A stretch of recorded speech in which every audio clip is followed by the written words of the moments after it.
Okay, we're there. Shall we get started? Let's see how this goes. Are we going live? Yeah. All right, I'm here with Statsman, obviously the fabulous Abfab, with the fabulous Stats, but with the more fabulous Mandy Clare. Say hello, Mandy. Hello.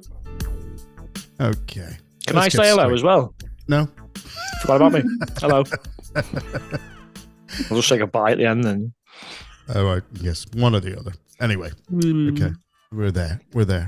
Sadly, we're missing the gazelle.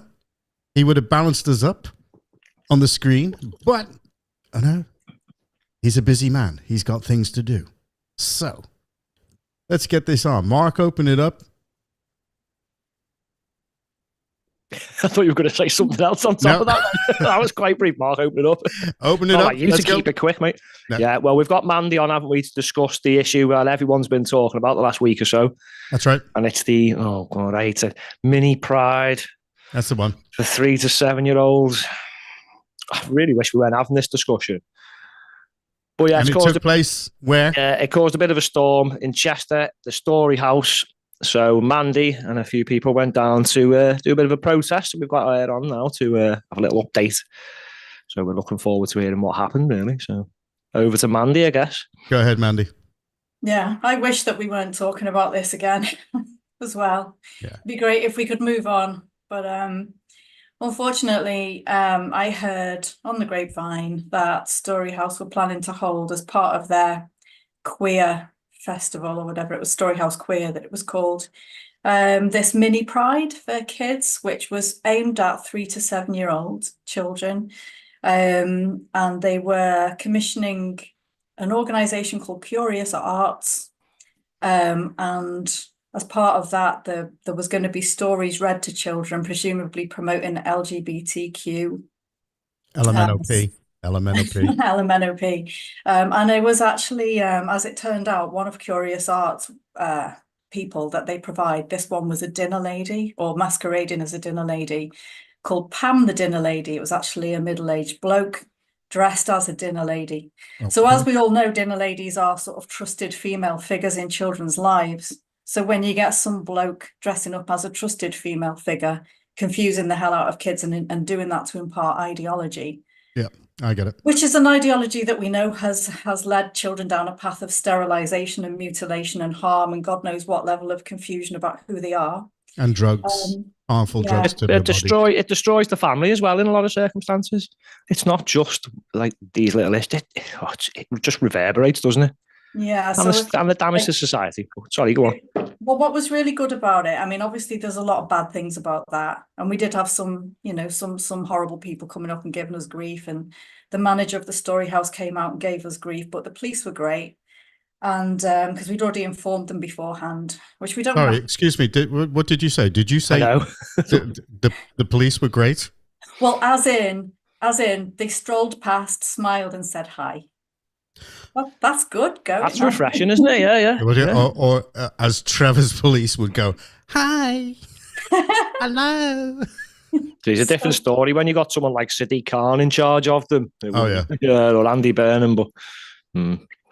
Yeah. So, but also we had about 20 people there. This was like really late notice by the time that I realised this event was happening. That's good. The flu the week before, I didn't really feel up for doing anything, but I just thought I can't let it go. They need to know if they're doing stuff like that, if they're indoctrinating 3 to 7 year old kids, we will show up and we will embarrass them. But that's called grooming, isn't it? Well, this is the thing no one wants to say, isn't it? But that's exactly what that is, and we're saying it because it needs saying clearly, doesn't it? I think. Yeah, absolutely. Mm-hmm. I just find it strange, the whole thing, to something that's aimed at 3 to 7 year olds. I mean, I thought like dance parties and, scouts and trips to, amusement parks and things like that. Mm-hmm. I thought that's the kind of thing that you do with 3 to 7 year olds, Well, this organisation, Storeyhouse and Curious Arts, partnered with Chester Pride, which is another local charity. So obviously Storeyhouse is a registered charity. and it's in receipt of quite a lot of public funding, and so is Chester Pride. And we know that Pride is about promoting adult sexuality and gender ideology increasingly, and also increasingly it promotes kink and normalizes kink and fetish and things like that, which if it was just kept to an adult environment would be nobody's business and no one would care too much about that. But for 3 to 7 year olds, you know, to partner with Pride to put something on for 3 to 7 year olds, there's something not right about that. And also if you have someone, because one of the parents said, oh well, you know, they had a child with them and they were on the way in, and they said, yeah, well, he could be dressed as a monster, you know, a dragon tomorrow, or you could identify as a cat and I wouldn't care. What harm does it do anybody? And it's like, yeah, but if you're confusing children about who is what sex, you know, what sex someone is that's trusted, that's reading to them, if you're confusing them about that, it means that they can't then in future have safe, secure boundaries where they can make safe decisions to keep themselves safe. That's what grooming is. It's about undermining that child's ability to make judgments to keep themselves safe around adult people. And we know that the vast majority of child abusers are men, not women, and certainly not dinner ladies, you know, so kids have to be able to know who's who and have to understand, because your mum will say to a child, if you get lost anywhere, look for another mum with some children. That's a safe person to go to. So little kids really shouldn't be getting these conflicting and confusing messages from adults. And it's kind of worrying and sinister when that starts to be normalized, I think, alongside sort of adult sexuality and gender ideology, which is what Pride is all about, and what LGBTQ plus is now all about as well. So, and also they use very bright colors and costumes and different things of that nature to visually attract the children, because that's what children are attracted to. That's why Disneyland is mostly, you know, made up of colors. You know, when you go to the different characters, and you know, that's what they do to attract the children. You know, I mean, doesn't attract me. The cost of it doesn't attract me anywhere at all. There's a little bit more to it as well. It's the simplicity of the message they're pushing across, when really it's a lot more complex than that. And like you say, colours, they also use animals a lot, you know, just to relate to the children. They're kind of tricking them into all this. It's indoctrination. I'll say it like it's, you know, Dave the milkman. I mean, sorry, Pam the dinner lady should not be reading these books to kids. Well, I can remember some of the dinner ladies that I knew did look like Dave the milkman. That way, you wouldn't say anything to them, though, you know. But I just say, let kids be kids. Let them be children. Just let them find out what was going on. As well. So if you've got a queer event, that's about promoting and normalizing queerness, if you like. That's too adult of a concept, really, to have as a banner for a children's event, especially like 3 to 7 year olds. And she's gone off. Will she come back on? Hopefully. But when she does, we can ask more about the recording in progress. So the police, the police were okay. But does that mean something's gone on our end? Because it's with Zoom. Sorry, because it's just started recording again. Did it stop? No, I just started it because I was happy with what was going on. So, Mandy, fair enough. Mandy, come back on. Oh, we've lost Mandy. Well, anyway, it's the world of technology, isn't it? Well, so the police were okay. That's a surprise, isn't it? I couldn't believe that. That is a surprise. That's why I went, excuse me. Well, when she comes, I hope she comes back. When she does, we'll ask more about, well, she said the Storeyhouse came out, the owner, so I'd like to find out what happened with that one. Yeah. Because these people aren't backing down, are they? No, they're not. It's like, surely there's warning signs. All right, there's people outside here. Why are they protesting? Should I just listen to their message? Yeah. Maybe take some of it in, see if they've got a point. Yeah. But they don't. They just double down. I don't understand. I'm just... If you think about what's happened, Mandy got ejected from there for attending a women's event and being quite vocal. Yeah. Rather than looking at themselves in the mirror, they've doubled down and gone harder now. Yeah. So they're doing this for 3 to 7 year olds. I'm really dreading what they're actually going to come up with next at the Storeyhouse. It wouldn't happen in America Because right now. where can you go next? Are you going to have, I don't know, 3 to 4 year old drag events? Because I can't see where they go next with all this. Mandy's Is she back. back? She's I'm back. Yes. Am I back in? You're back Yeah. in. The wonderful world of technology. It's all right. This is what happens. Things happen.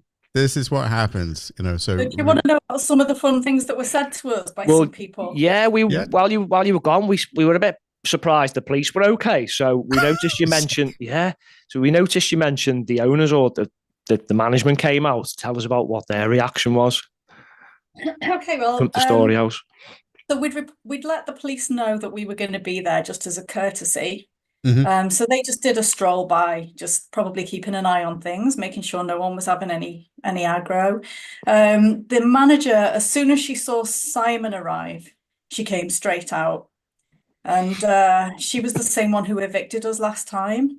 So she really aggressively said to him, "You can't stand there. You know, you need to well, in a public space."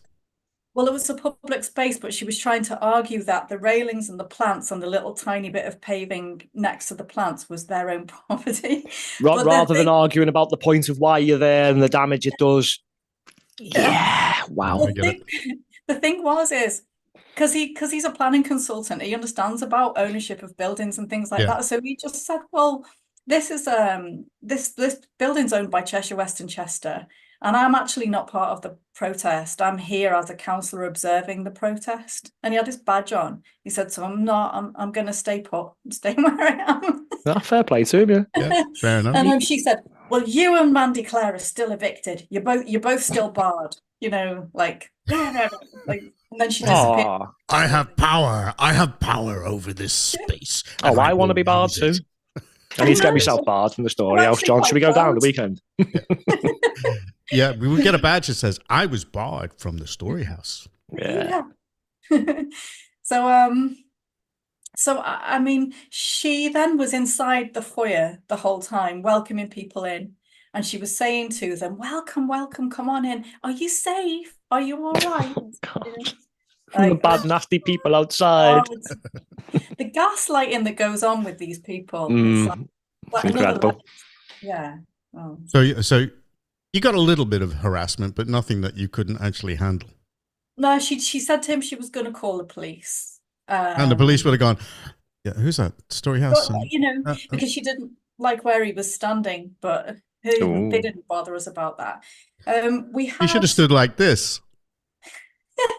And just see what she does. You know, I don't like the way you're standing. Okay, well, try this. Who gives these people the right to tell you where you can and can't stand and what you can and can't say and where you can and can't go and what you can and can't do? I can't stand it. Don't tell me what to do. The reactions from people, when people are aggressive or they go over the top, I think that tells you they're in a panic. Someone's outside telling the truth and they're not expecting that to happen. They're expecting to just be able to do whatever they want and no one dare comment on it, because obviously those of us who have been commenting about this have been threatened with, I mean, I've had it online as well since we attended this event. Oh, I'm sure your boss will be very interested to hear about what you're doing. You know, those kinds of threats. Really they're idiots. They're idiots because it's out now. I mean, look at what Trump has done in the States. That's it. All that stuff. DEI. It's finished. So whatever's happening there, I wouldn't be so sure it's finished. It is. It's right finished. Away. Well, oh no, I've heard. I had a phone call. I had a phone call from somebody in the States, and they said that all their people walked out of this government office building. They walked out, and when they walked out, the door was locked after them and said, "You haven't got a job. Bye." I mean, this is it's so encouraging, and we can only hope that longer term that's, but for us here, I mean, the media don't. So, for example, we've had this absolute witch trial of a employment tribunal going on the last couple of days, and it's got another couple of days to run, of a nurse in Fife who's she's taken the NHS in Fife to a tribunal. She worked in A&E. And there was a doctor who had claimed that they were now a woman and they'd been given permission by that NHS trust to use the female nurses' changing rooms and toilets. So this woman who's had a history of male, like something's happened to her in the past, we don't know what. And she was also menstruating, so she was in a mess and she needed to wash her hands. And this guy is getting undressed, you know, in the female changing rooms. And she said to him that she felt uncomfortable. And he said, I've got as much right to be in here as you have. If you've got a problem with it, there's a procedure. Off you go, kind of thing. So she was then not let go, but she was put on paid leave and then suspended, I think, by the NHS Trust there in Fife. And so she's now taking them to a tribunal for indirect discrimination, sexual misconduct, or whatever, a few different things. And this is being heard at the minute. Now, GB News is absolutely amazing, or has been amazing at covering things to do with sort of, you know, the annihilation of women's rights and the puberty blockers side of this as well. But I've noticed that their headlines and the things that they're highlighting on their Twitter, that it's everything but. They're highlighting everything but. And yet this, to me, is like, it affects all women in this country. This is a nurse in A&E, one of the hardest, most demanding jobs you can do. It's a real vocation. Oh, yeah. Unsociable hours. You have to put up with all sorts of grief and unpleasantness. And there she is. And that's how the NHS has treated her. It's an absolute disgrace. And then she's being put through this witch trial where they're the prosecution are trying to make her feel guilty about undermining the dignity of this man. They tried to hide it to make sure that it was heard they applied to have it heard secretly so that his identity wouldn't be known and no one would know about the case and what's happening. And the reason for it is because as soon as you shine any light on it, or as soon as you have any kind of a meaningful conversation, any of these people are forced to have a meaningful conversation with the light shone on it. Yep. It's immediately apparent they haven't got a clue what they're talking about. They haven't thought anything through in any depth. They've got absolutely no respect. They don't regard women or women's rights as human rights. They don't care about us at all. It is coming, Mandy. I mean, believe it or not, it is coming. You know, they've got rid of it all over there, and there's no him, they, the, whatever it is. You know, all those pronouns gone in every government office. Now, private businesses, you know, they are still free to choose to do what they're going to do, but he's actually going to jump on that as well. You know, that is coming, and because otherwise he would be accused of stamping on the First Amendment, you know, your right to your opinion and your lifestyle and other things. But I think he's actually getting there. So what I don't understand is when the whole of the West, the rest of the West, do you like that, Mark? They're changing, right? This country is doubling down. It's actually going worse in certain areas. And, you know, I sincerely hope that Trump does actually bring in tariffs and force Starmer to do the right thing. I mean, he is changed. There are certain things that are changing right now. You can see it because he's bent the knee. And I'm so glad that he got Benjamin Netanyahu as his first person in because, you know, quite simply, I mean, look at that. He's going to have Trump Plaza on the Gaza. It's going to be, you know, I mean, who else would come up with an idea like that? I mean, you just cannot take the property developer out of the man, can you? You know, so that's it. You know, the Gazans are going to go. Now, what's going to happen with all those Palestinian marches in London now? Because if they come out, say if Trump makes a visit, if they come out in force, Starmer's going to have to get the police onto it and shut them up and get rid of them. And how's that going to go down for Starmer and the Muslim vote? The problem with Starmer is he's got so many things that are going to conflict here. Like, obviously, he wants to get rid of the immigration law, but at the same time, the EU have flipped the other way. I know. He's going to be caught in so many situations where he really has got no idea what to do. And also, we all know the right thing's the thing to do. But that moron doesn't think, does he? No. That's the problem. What did you call him? A loron instead of a moron? A moron. Oh, I thought you called him a loron.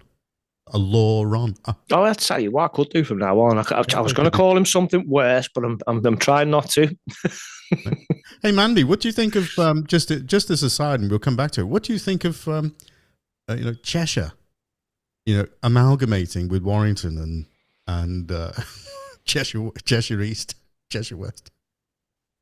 I mean, my main concern about it is that I've got a good idea of who is going to go for and probably going to get that position of mayor. Oh no! Wait a minute! Yeah, Don't same count your concern we've got. chickens. Don't count your chickens. Well, I mean, that needs to be prevented at all costs from my perspective. That would be. I think Mayor Mandy sounds really good, don't you, Mark? Oh, that's got a ring to it, hasn't it, John? Mayor Clare. Oh, tell you what, they both work, don't they? They both work. They must be both destiny. work. I think that I think that's we need a T-shirt. Vote Mayor Clare. Vote Clare. For mayor. I don't know how many thousands of pounds it would cost to actually for someone to stand against that person and stand a realistic chance. But it's a big area to leaflet. That is, you need a massive army of foot soldiers. Well, the thing is, though, I mean, we could also be campaigning against it because we know how much debt Warrington is in, and we know how much debt Cheshire East is in. And we were talking about it the other night, and we were sitting there and we were thinking, well, it was you that brought it up, Mark. You said, are we going to be taking on their debts? And I just went, yes, you will. Yes, you will. Oh, how's that fair? That's it. And I can't imagine, the residents of Cheshire West and Chester going, why have we got to pay for their debts in Warrington? Well, I'm not sure that that they get to vote on whether we amalgamate or not. I think that decision might have been made because I'm pretty sure Louise Gittins has done an announcement, a little video announcement today that Cheshire West and Warrington have been fast tracked. Right. Yeah. So I mean, Farage was talking he did a press conference today, didn't he?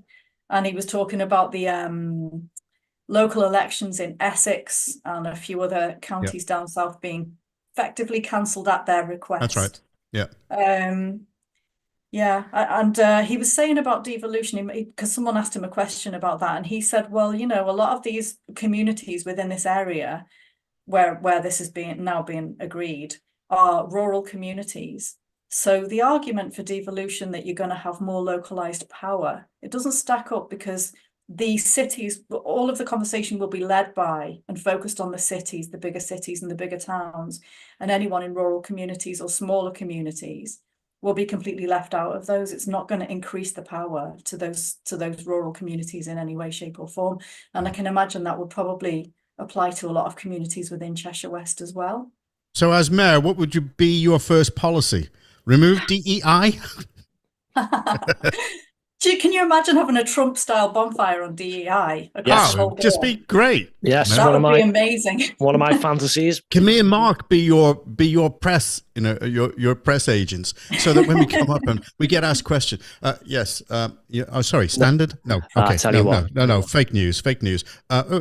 Chronicle? No, fake news. Fake news. No. John can do that, Mandy. I'll be your Dodge department, head of your Dodge department, please. Yeah. And I will just cull a lot of them. It'll just be us three. Right, we're starting again. Sorry, Trevor as well. Be us three, Trevor. I might ask Steve. The Raven, yes. He did run away, didn't he? Yes. I mean, if all of this reorganisation is going to take 3 years, you hope that Labour will have tanked so badly in that time that they're not. They're tanking now. Can they tank anymore? They're tanking now. I mean, you couldn't tank any more than what they're doing now. They're scrabbling around. They keep on. They even mentioned it today on PMQs when you were saying, Mark, it should scrap the whole lot. We had a 22 billion deficit. They've already given away more than that. Actually, I said bulldoze it. Let's be honest. I'll just bulldoze the whole place and start again.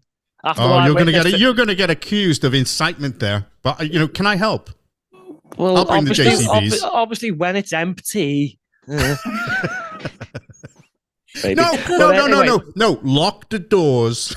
No, before we go back onto the issue we were discussing. Yeah, go ahead. I get sidetracked. I just witnessed today the most repulsive treatment of an MP I've probably ever seen in the House. What they did. Farage, I'm not a massive fan. But the guy stood up to speak and ask a question, and those horrible, bitter, disgusting people, well, children they are because they act like it, wouldn't shut up. You're not talking about the glib dumbs, are you? All of them wouldn't shut up, right? None of them, both sides, wouldn't shut up, wouldn't let him speak. And the traitor of the House, the Speaker of the House, he wouldn't even say a word. And then when he did, it was like, do you want to shut up? Because I want him to hurry up, basically. Yeah. That's My God, really? And Farage is laughing. I'm sorry, but I would not have been laughing if that was me. I'd have gone, and I'll tell you something else as well. Shut them up now. Yeah, I'll tell you something else as well. Did you notice that his sound for this question was not very, very good at all? They lowered the sound. They lowered the sound. Right. Yeah. And I saw that. Yeah. There's people across the other side were shouting louder than him. They do all this on purpose. Oh, yeah. There's no two ways about it. So if we just go back to this is the most anti-democratic government that I've seen in this country by far. Yeah. We need Mayor Mandy. Okay. Come on in, Mandy. We need Mayor Mandy. We need her to get rid of DEI. We need her to remove all funding from any DEI projects whatsoever. I've got another idea. Go ahead. She can put toilets back into changing rooms, back into places. Yep. There's a few of them going missing, isn't there? And everybody that you appoint, common sense, please. Yeah, I'd love to do that. And this is it, this is what's happening by stealth. So in Winsford, they got rid of Cotswold House. Cotswold House was there. It was a couple of social housing properties that were dedicated to homeless young women. And there was a couple of young women who had kids, but most of them were just single young women. And it was in the borough, the only homelessness shelter, if you like, that was just dedicated for women. Really, really important provision. Yeah. They got rid of it. They pulled the funding, the Housing Association. And then that was a few months ago, couldn't afford it, they said. And now this week, we've had an announcement that same Housing Association are hosting in a social housing property in an adjacent ward in Winsford, this project, which is called Motherwell Cheshire. And they're touting it as if it's a women's project. And isn't this great? It's for women and girls. And they do support vulnerable women and girls, but they also include anyone who says that they're a woman or a girl. So what they've done is, by stealth, they've got rid of women-only provision that was single sex, and they've replaced it with something that's trans inclusive, which basically means any bloke or boy who wants in is in. And then the same thing I've noticed with supermarkets as well. Asda and Tesco and Sainsbury's in Wrexham. Now, I don't know if this is just Wales or if this is a wider thing, but I imagine it's wider, but they've got rid of the changing rooms completely. So I think that they've done that so they don't have to get embroiled in this row about who's allowed in the men's and who's allowed in the women's. They've decided, well, we just won't have any changing rooms. And then obviously in places like Primark and M&S, and we've protested this in Chester, they've made them unisex. Unisex, anybody who wants to come in.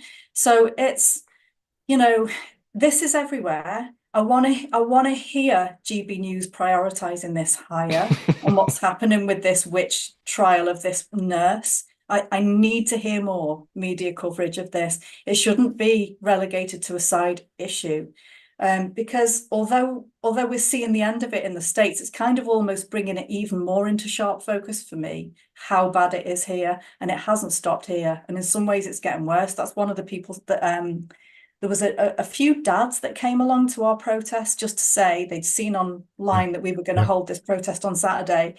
And they're really worried about this issue. They made a special effort to come into town to say thanks to us, for what we're doing. And one of them commented, they think it's worse than ever in the UK right at the minute, which is just mad. Because just a few months ago, we were ahead of the game in terms of the rest of the world, So we've really got to be hearing a lot more about this on the media, and people need to be prioritising it. It's not a side issue. It's half the population. It's what makes us civilised is recognising there's a difference between men and women need certain things in society in order that we're as safe as we can be, Yeah, well, the next thing is, after all of that, on a more humorous note, I think the men are going to need it as well. I mean, I came out with the dad jokes again, when I went out shopping this morning, and I said to this woman cracking cardboard, I went, "Are you getting bored?" She looked at me. She went, "Get out." You reusing these bad dad jokes as well, mate. Wow. I know. I picked up there was flowers. And I looked at the woman that was putting it together, and I went, "These are for you." And all I did was just pick up one from the side there, and I just put it on there. And she went, "You have to buy it if you want to buy it for me." I went, "Oh, no. I'm just giving it to you. There you go." It was one she actually put together herself. I'm not as nice as you. There was an old woman leaning over into something in Aldi, and she nearly fell. She went, "Oh, I nearly fell." I went, "No, I was tempted to just give you a push and push it in there, love." Luckily, she laughed, and so did her mate. But could have gone either way. Could have gone either way. That it just makes them laugh. Yeah. You know, and another one at the freezer counter at Asda. You know, I said, "You've got to get out of here." She said, "What do you mean?" I said, "You've got to get out." I said, "You're so hot, you're going to melt every single one of these freezers here." She went, "Get out of here." "Get you little liar, get out." And I just went, "Well, I'm not admitting to being a liar. I have been known to stretch the truth." And she went, "That's even worse. Out." "I'm getting security. Get out, get out, get out, get out, out." Anyway, all right, we are where we are.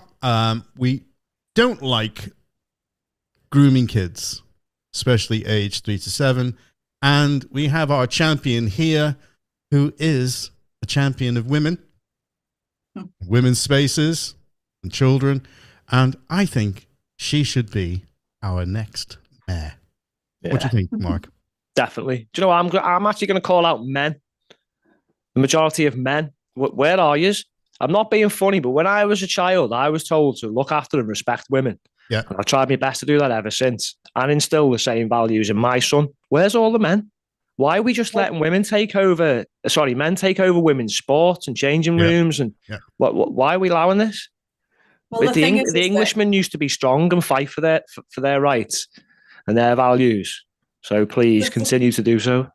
The three of you two and Trevor, you have highlighted this on the show a fair bit. So fair play. And I think that decent men do stand up for women. You know, there's some men in this fight who say that it's the fault of feminism, or they'll say, "Where are all the feminists?" You know, but I think that decent men know that feminists fought for the protections that we're now seeing eroded. It was feminists that got those protections put in place. So feminism, you know, not everything about it has been amazing, but those protections were really important. Our rights, you know, that we have to vote, etc., own property, not get beaten up within marriage legally, you know, all of these kinds of things that you can't. A decent men don't knock feminism for that reason. And then to say, where are all the feminists? Well, look, you know, women's voices within the media tend to be drowned out in the same way that this witch trial that's happening of this woman at the minute, Sandy Peggy, her name is, this nurse, that's not being featured anywhere near as much as it should be on the news, because it's not generally women that set the agenda on the news. Still, you know, there are more women in the news and there's more women presenters, but people that are making the decisions about what's considered important to talk about is not, we haven't got there yet with it. No, I get it. So women are fighting and we are talking and we are campaigning, and the good men, the really good men, are alongside us and they're elevating our voices, and they're not saying really stupid, daft things like, "Where are all the feminists?" or "This is all the fault of feminism." It's just, it's a really important conversation. And I don't mind. I mean, I don't mind women protecting things. I mean, that was my first introduction to violence when I was a kid. And your mother going, "Don't say that." You can't say that, you know, and don't talk to them like that. That's, you know, that's your first introduction. And, you know, if your mother told you that, you'd pay attention and you'd do it, you know, you wouldn't do it again, you know. So it's as simple as that, because, you know, they'd threaten you with your father, you know, wait till your father comes home and stuff like that. But you were more frightened of her. Well, you know, there was someone where a bloke, a big angry looking bloke, dragging his kid along behind him, went past me and told me to F off and called me a bigot. Did it about 2 or 3 times until Simon piped up. He's like, "Oh, telling her to F off, are you? Who are you calling a bigot?" And then he shut up and he scuttled on his way. So we need men alongside us in this fight. It does make a difference. We're definitely more likely to be the target of intimidation and violence and abuse if we don't have men there with us.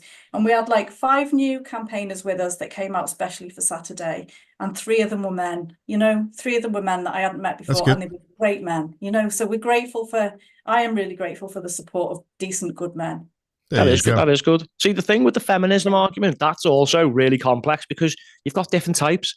So the old feminists who fought for equal rights did the job, but it didn't stop there with some of them. And they've gone to the point where men are being berated and all men are being blamed for everything. Oh yeah. And it's like, hang on, slow down. You know, the original purpose was probably a valid one. Yeah. But I think like some ideologies, they can be pushed a little bit too far past, you know, sensible. Keep it sensible family, level. keep it family based. Look after your good ladies, look after your kids, you know, do the right thing. That's what it's all about. I mean, all the rest of the stuff that's coming in, I mean, you know, it's just a mental health issue as far as I'm concerned. End of story. You know, a man wants to be in space with a woman. No, I don't want all my secrets coming out. It's like we've swapped common sense and trying to look after people for, what about the feelings? Now, forget people's feelings. Do the right thing by people, especially when they're struggling with mental health conditions. Don't just tell them it's all fine. You can do whatever you want. You can be like you said before about being a cat. No, we're humans. That's just ridiculous. I'm sorry. Excuse me. I've got a question for Mayor Mandy. All right. You know, I'm against women cleaning men's toilets and going in whilst they're all in there. I'm against that. I want a men-only space. I'm not. I need someone to come and clean mine, please. When they've done surveys recently about the toilets issue, it's not just women that don't like men. I mean, obviously for the safety reasons, women are more at risk if there's men, as well as the embarrassment reasons. But men don't want women in their toilets either. No, especially when it's cold. No, we don't. Sorry, I couldn't help myself. No, it's right though, because it makes you feel uncomfortable as well. Indeed. It's like I don't really want to be getting dressed in front of a woman. What if I might get accused of something? I'm just want to get changed. I think it's just best if we have men and women, and then because there's a million other categories, just make a bin shed outside for other. Well, I'm going to call it. The dogs and the horses can go in the stable. I'm going to call it there. That's it. Your campaign is now on its way. It is Mayor Mandy or Mayor Clare. Right, that's it. Bloody drop that on me. We're now going forward with it. We are now your front end for the press, okay? And it will be Mayor Mandy, and we'll get all the music. It'll be very Americanized, and I'll reach out to Trump, okay? Because I voted for him. I wanted him in. You know, and especially right in the state that it was, which was a Democrat state. That's where I was registered. And so I'm sitting there and I'm knowing exactly what's going to happen. But, you know, I even spoke to the lady, you know, that was running it, you know, there, running the election. She said, what was it? She said, you know, just send the form in. You don't have to put it in an envelope. Just send the form. And I was thinking, nope. My form is going with tape. Is that what she said? Yeah. Oh yeah. And you can write it in pencil as well, Mr. Starkey. In pencil, can write in pencil. Not in an envelope. Are you a Democrat? It's all right. I'll post it directly to Trump myself. And so, you know, it was just. I mean, I had a couple of phone calls with them, and you know, to actually get it sorted out. And even the lady at the American embassy that I saw when I went to renew my passport. She turned around and she said to me, she said, "Oh, you're going to go through a lot of trouble trying to vote for that man." She said, what? Yeah, he said, she said. No, it was definitely a she. Definitely. Have you been back to go? No. I'll come with you, mate. And when she was checking this is so funny. When she was checking the form for the renewal, she turned around and she went, right, she said, I'm looking over all of this. And she said, now, can you swear that everything that is down there is absolute? And I put my hand on my heart. This is what you do. Don't swear. I said, everything that my wife has written on that phone, that form, is absolutely correct. The truth. And she went, okay, we accept that. So it doesn't matter. It was too big so to funny. rig, wasn't it, that election? Oh, massive. Too big to rig. Yeah, they didn't have didn't have control of all the social media companies this time round in the background with the security services, so they had problems. Yeah, well, I think they just got exposed last time so much. They were like, "How can we do this again without getting caught this time?" Yeah. Okay, well, let's give this a go. Let's see if this outro will work. Thank you very much, Mayor Mandy. We are there, right? Thank you, Statsman. Thanks for coming on, yeah. Thanks to the Gazelle. Thanks to the landlord, too. Yeah. Can you get out of the onyx pens, please? At Chester Zoo. All right. Okay, here we go. Bye-bye. Bye to our lovely listeners and viewers. Tune in again Indeed. soon. Yeah. Bye, everyone. Bye-bye. Thanks for coming on, Mandy. Thank you. You're welcome.